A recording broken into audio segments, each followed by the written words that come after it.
Ever loved someone who didn't love you? Pretty painful, isn't it? Well, it's not half as painful as being loved to death. For the first scene of this touching tale, let's look in on the apartment of Margaret Singer, where a delightful little episode is reaching a climax. Ow!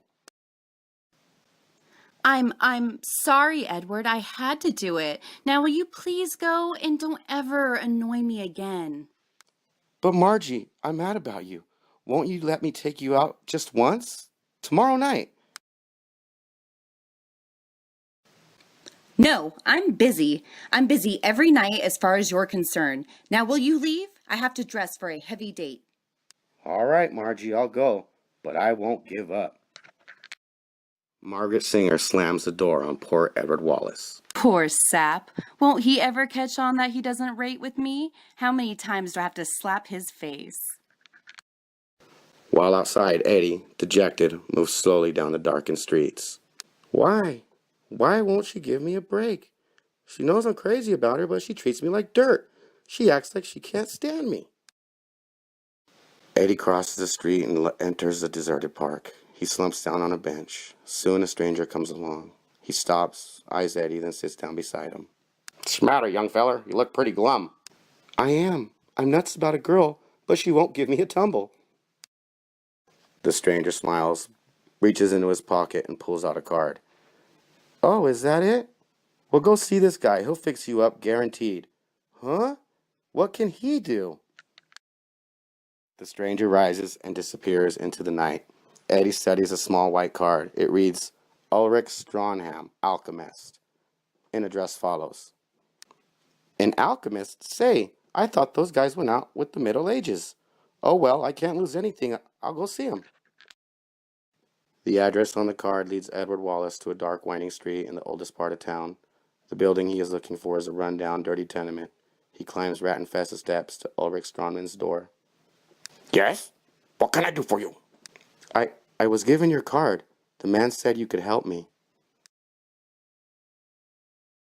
The wrinkled, wizened old man steps aside and Edward enters a weird room.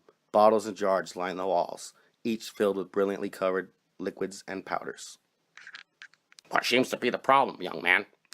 I'm in love with a girl, but she doesn't love me. Oh, I see. And you could like her to adore you, to worship you, to love you and only you? Yeah, that's what I'd like.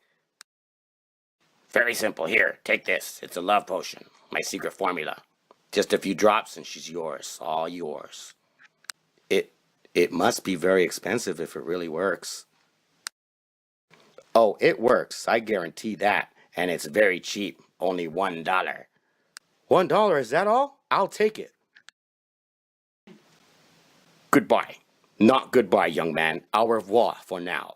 You'll be back. They all come back. Come back? For what? Why, for the antidote. Oh no, not me.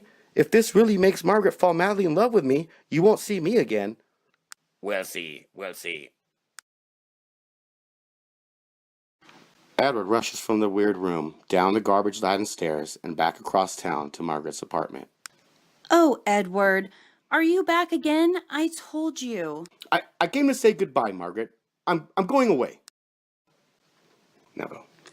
Good, thank heavens. Now you'll stop bothering me. I brought this wine, Margie. Will you just have one drink with me to wish me farewell? Anything to get rid of you. Good, I'll pour it out. Eddie pours the wine and secretly empties the contents of the love potion into Margie's glass. Well, here's to you, Margie. I'll always love you. And here's to you. Good riddance. Margie drains her glass. Edward you can stares go at her now. expectantly. Don't just stand there like a dummy. We've said goodbye. Yes, I guess I will go. Golly, it didn't work. Eddie reluctantly opens the door. Margie watches him frigidly. Then the cold look in her eyes softens. She smiles. Oh, you big overgrown kid. Come here. I'll kiss you goodbye. Nah? Margie pecks at Eddie's puckered lips, and suddenly she gasps. She throws her arms around his neck and kisses him. A long, rapturous kiss. A kiss of love. Eddie, what's happening to me? Oh, Margie. Margie. Yep, it was just like old Ulrich said. Margie fell, head over heels. Eddie and she were married. She adored him, worshipped him, loved him, loved him, loved him till Eddie thought he would go mad. Darling, darling Eddie. Sweet, handsome, divine Eddie. Oh, I love you, Eddie. Oh, how. Margie, cut it out. I'm trying to read. Go sit over there. Margie, spurned by Eddie, moves to the chair across the room. There she sits, smiling, and staring at Eddie. Don't you have anything to do, Margie? Must you just sit and stare at me? I love you. I have nothing in life to do except love you. You're my everything, my. Yes, I can't stand her any longer. She crawls all over me. She's driving me crazy. Ah, you finally come back. I must say it took you longer than usual.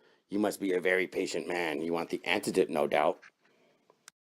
Here you are. A few drops of this and it will all be over. It's swift and sure, doesn't leave any trace. It kills her? Do you have a better method? No, only, well, I had it intended to kill her. You say it leaves no trace though, huh? How much? $1,000. What? But the potion?